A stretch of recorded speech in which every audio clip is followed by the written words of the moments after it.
Hello students, how are you? Hope you are all fine. তোমালোকে কেতিয়াবা জুত গৈছানে?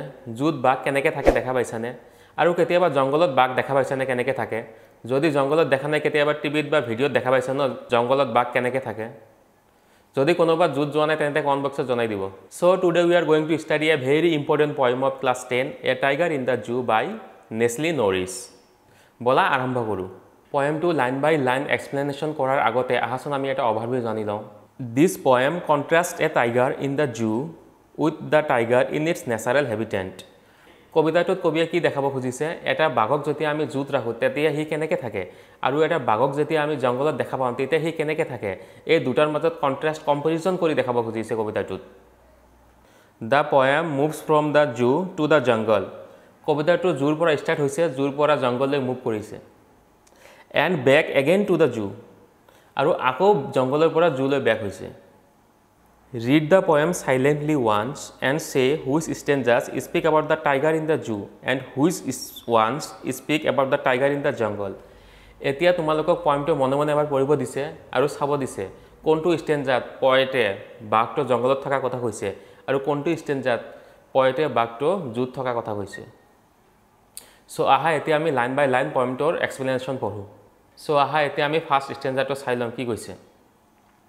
He stalks in his vivid stripes the few steps of his case on pads of velvet quiet in his quiet race. He stalks. He বুলি ইয়াত আমাৰ কবিয়ে টাইগাৰক বুজাইছে। He stalks মানে কি হল to white in an angry way মানে খংগত খুজকাৰা একদম। In his vivid stripes, vivid মানে হল very bright আৰু stripes মানে হল এই বাগত যে ইয়েলৰ মাজত কলা কলা দাগবিলাক আছে এইবিলাক কয় স্ট্ৰিপস। The few steps of his case মানে কি হল যেতিয়া বাঘ এটাক পিঞ্জৰাৰ ভিতৰত বন্ধী কৰি ৰাখে পিঞ্জৰাৰ ভিতৰত বহুত স্পেচ কম সেই কম স্পেচত বাঘটোৰ খংগতে লাহে লাহে পিঞ্জৰাৰ ভিতৰত যিমান কম ষ্টেপ পায় সেই কম ষ্টেপ এনেকৈ লাহে লাহে পিঞ্জৰাৰ ভিতৰত খোজকাঢ়ি আছে। On pads of velvet quiet, pads মানে হল বাঘত যে ভৰিৰ তলুৱা থাকে তলুৱা। velvet হল কমল velvet কাপোৰ চাইছা তোমালোকে কিমান কমল থাকে velvet Kamal. On pads of velvet quiet in his quiet rage মানে হল খং এংগাৰ বাঘটো velvetৰ নিচিনা কমল কমল ভৰিয়ে দি খংগতে লাহে লাহে পিঞ্জৰাৰ ভিতৰত খোজকাঢ়ি আছে। যদিও বাঘটোৰ খং উঠিছে কিন্তু খং দেখুৱা নাই হি কোৱাইটলি আছে যেনেকুৱা কোৱাইটলি কমলভাৱে খোজকাঢ়ি আছে তেনেকুৱা খং নেদেখাই কোৱাইটলি লাহে লাহে পিঞ্জৰাৰ ভিতৰত খোজকাঢ়ি আছে। So যদি আমি ষ্টেঞ্জা 1ত চাম দেখা পাম বাঘটো জুত থকাৰ কথা কৈছে। He should be lurking in the shadow sliding through long grass near the water hole where plum deer pass. Lurking মানে হল waiting to attack. He should be lurking in shadow. Actually বাঘক কি কৰিব লাগিছিলে জংগলৰ যে গছ আছে গছ হাত এনেকৈ লুকাই থাকিব লাগিছিলে। Sliding through long grass আৰু দীঘল দীঘল যে ঘাঁহবিলাক আছে ঘাঁৰ মাজেৰে স্লাইড কৰি যাব লাগিছিলে। Near the water hole কত যাব লাগিছিলে জংগলত যে পানীবিলাক থাকে পানীৰ ওচৰত এনেকৈ গছৰ ছাৰ তলত বহি ওয়েট কৰি থাকিব লাগিছিলে।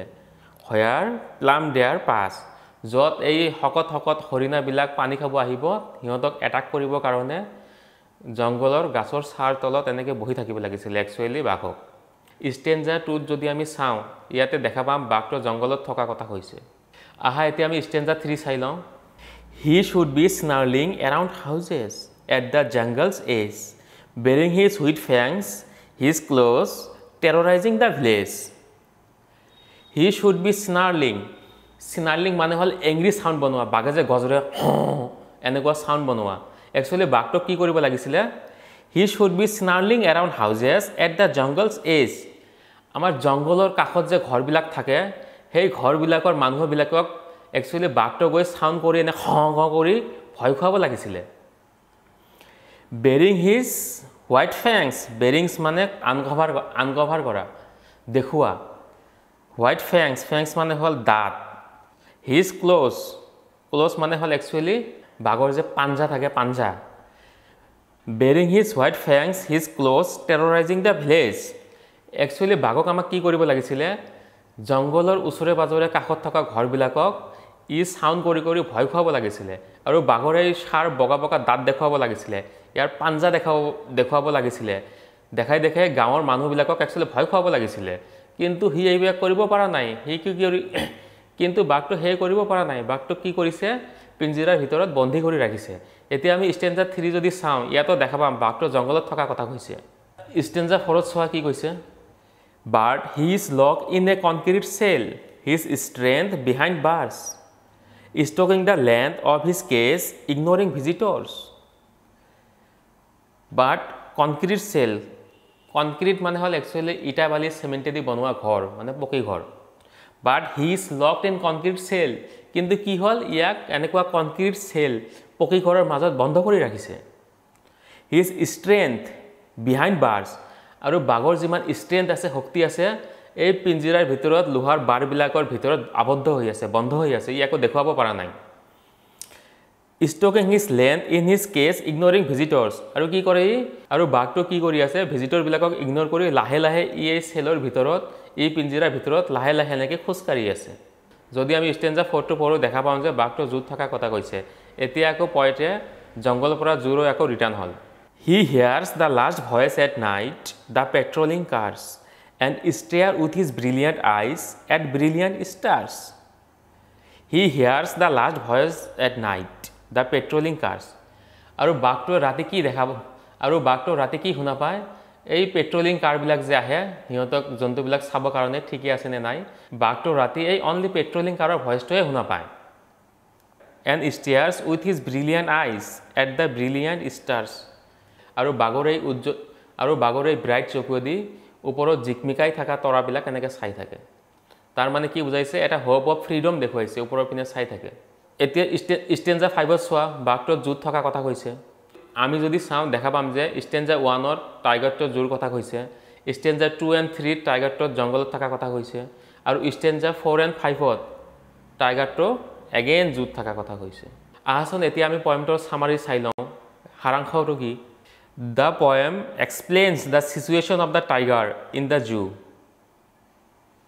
The poem explains. Poemtot ki explain korise eta tiger or situation. Yar poristiti kenekua jetia tiger attack zoo bondho kori rakhe. The poet narrates a tiger's erstwhile life in the jungle. Poete ki narrate korise ki bonnona korise eta tiger or agor life jetia hi puroni life jetia hi jungle asile. When he was a free animal and now when he is caged in the zoo. Poete ki describe korise eta tiger or agor life pastor life jete hi jungle free bhabe asile aru eta tiger or bondi life jete hi zoo bhitorot cage bhitorot bondi kori rakhise ei tiger or duta life yate dekhoise The poem begins by describing the physical feature of the tiger Poem to arambho hoise bagor eta physical description di who is kept in a little cage jontu ki korise eta horu eta pinjira bhitorot bondi kori rakhise The poet then goes on to describe how a tiger's life would have been if he was in the jungle aru tar bisot ki dekhoise tiger to jodi jungle thakile hoy tete he tiger or life to kenekwa hole hoy hi keneke behave korile hoy tar bisot eikhini dekhoise In the end The poet once again explained the situation of the tiger in the cage. Ako lastor phale hekor phale ako poete ki dekhoise tiger e jetia cage or bhitorot thake tetia tiger or kenekwa baghor kenekwa situation hoy hey situation or kotha koise The poet says that cage life has changed the personality of the tiger. Poete ki koise bagtot je pinjira teneke bondho kori rakhise tiger or juntu personality asile Hey personality cage bhitorot hek hoi goise agon nisina tiger to hoi thaka nai aru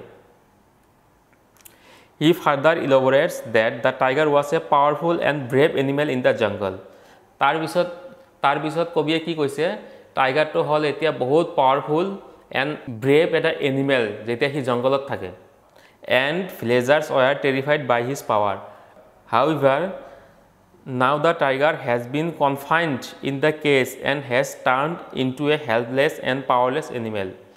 Kintu etia tiger to je amar zoo matot bondho kori rakhise tiger etia helpless hoi goise powerless hoi goise eikhini kotha kobitatot koise jodi tumalokor class to bhal lagise tenete share kori dibo subscribe kori dibo aru an konoba jodi ase tumalokor friend hiyotoko share koribo subscribe koribo kobo thank U.